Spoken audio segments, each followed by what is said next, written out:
Purchasing Managers Index Manufaktur Amerika Serikat pada Agustus 2025 tercatat di level 53. Dengan demikian, PMI Manufaktur Amerika Serikat kembali ke fase ekspansi. Trump menyebut kebijakan tarif masuk 0% tersebut akan diberlakukan setelah Amerika Serikat mengenakan bea masuk 50% terhadap India. PMI Manufaktur Amerika Serikat tercatat kembali ke fase ekspansi di level 53 pada Agustus 2025. Sebelumnya, sektor manufaktur Amerika Serikat mengalami kontraksi dalam 6 bulan beruntun.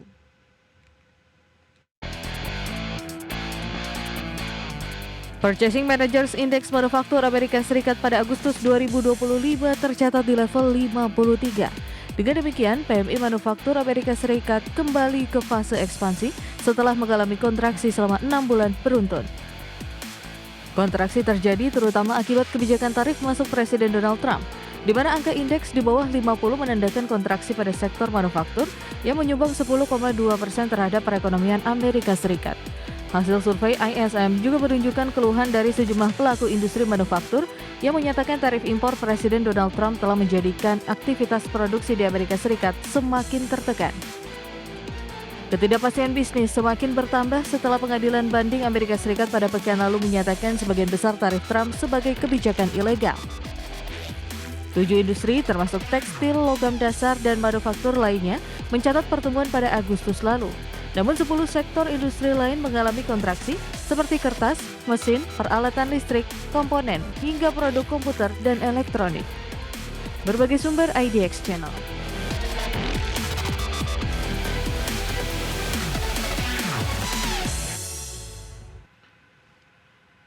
Amerika Serikat mengklaim India menawarkan tarif masuk hingga 0% setelah Amerika Serikat memberlakukan tarif masuk 50% bagi India. Kebijakan tarif masuk Amerika Serikat itu telah berdampak pada lebih dari setengah komoditas ekspor India ke Amerika Serikat. Presiden Amerika Serikat Donald Trump mengklaim India menawarkan untuk memangkas tarif masuk menjadi 0%.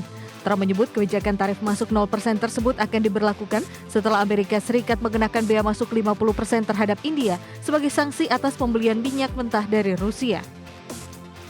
Namun demikian, Trump dalam media sosialnya menyebut keputusan India memberlakukan tarif masuk 0% bagi produk Amerika Serikat itu semestinya dilakukan beberapa tahun yang lalu.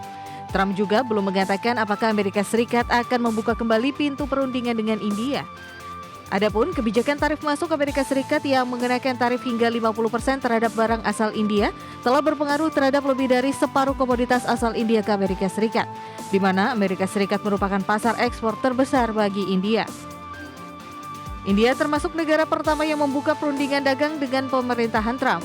Namun tarif tinggi serta kebijakan proteksionis di sektor seperti pertanian dan susu kerap membuat frustasi negosiator Amerika Serikat. Berbagai sumber IDX Channel.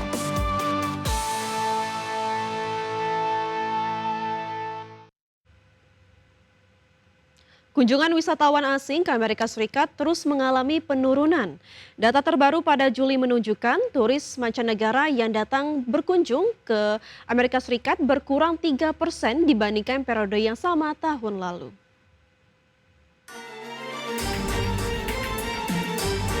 Kunjungan wisatawan asing ke Amerika Serikat terus mengalami penurunan 3% per Juli 2025. Penurunan ini memperpanjang tren negatif yang hampir terjadi setiap bulan sejak Presiden Donald Trump menjabat untuk periode keduanya pada Januari lalu. Sejumlah kebijakan tarif, pengetatan imigrasi hingga retorika politik disebut menjadi alasan turis enggan berkunjung ke negeri Paman Sam.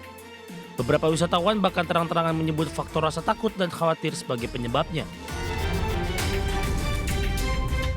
Lembaga riset Tourism Economics memproyeksikan penurunan kedatangan wisatawan internasional ke Amerika mencapai 8,2% sepanjang 2025.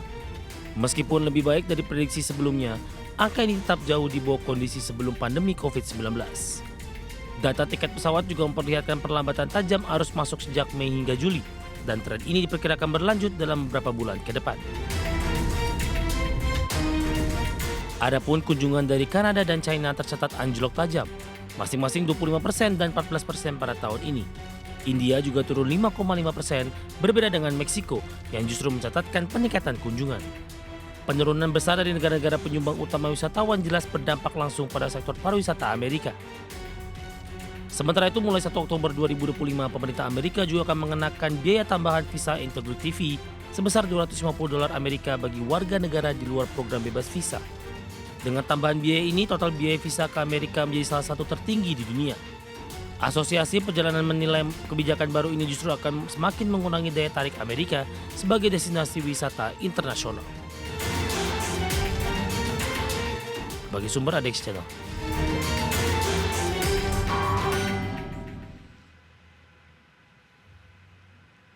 Ya, pemirsa, Presiden China Xi Jinping telah bersepakat dengan sejumlah negara mitra untuk membentuk sebuah bank pembangunan baru dalam kerangka Shanghai Cooperation Organization atau SCO. Ya, pembentukan bank tersebut mewujudkan ambisi lama pemerintah China sekaligus menunjukkan semakin besarnya pengaruh negara tersebut di kancah global. Menteri Luar Negeri China, Wang Yi, menyampaikan bahwa negara-negara anggota SCO telah sepakat mendirikan bank pembangunan baru. Wang menyampaikan pernyataan tersebut di akhir KTT SCO yang digelar selama 2 hari di Tianjin, China. Wang bersama Sekjen SCO, Nurlan, mengatakan inisiatif pembentukan Bank Pembangunan SCO telah diinisiasi sejak 10 tahun lalu hingga akhirnya terwujud dalam KTT SCO tahun ini. Bank ini akan memberi dorongan yang kuat bagi pembangunan infrastruktur bagi negara-negara anggota SCO.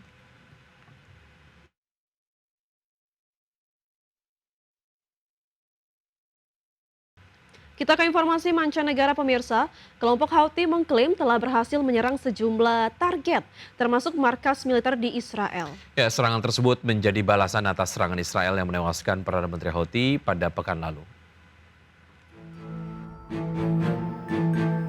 Kelompok Houthi Yaman pada Selasa kemarin mengklaim telah berulang kali melancarkan serangan terhadap sejumlah target di Israel, termasuk markas besar staf umum militer Israel di Tel Aviv, Bandar Udara Internasional Ben Gurion, dan sebuah kapal di Laut Merah. Juru bicara militer Houthi Yahya Saria mengklaim drone yang diluncurkan Houthi berhasil diarahkan ke gedung markas besar Angkatan Darat Israel di Tel Aviv. Ia menambahkan drone lain juga menargetkan pembangkit listrik di Hadera, serta Bandar Udara Internasional Ben Gurion dan Pelabuhan Asdod. Saria juga mengatakan kelompoknya telah meluncurkan 2 drone dan sebuah kapal jelajah ke kapal kontainer MSC Abbey di Laut Merah bagian utara. Serangan dilakukan setelah Houthi menuduh kapal tersebut mempertahankan hubungan perdagangan dengan pelabuhan-pelabuhan Israel. Houthi melancarkan serangan balasan usai serangan Israel pada Kamis pekan lalu ke ibu kota Yaman, Sanaa, menewaskan Perdana Menteri dan sejumlah menteri kelompok Houthi. Serangan itu menjadi pukulan berat bagi kelompok pemberontak Houthi yang menguasai sebagian besar wilayah utara Yaman. Berbagai sumber IDX Channel.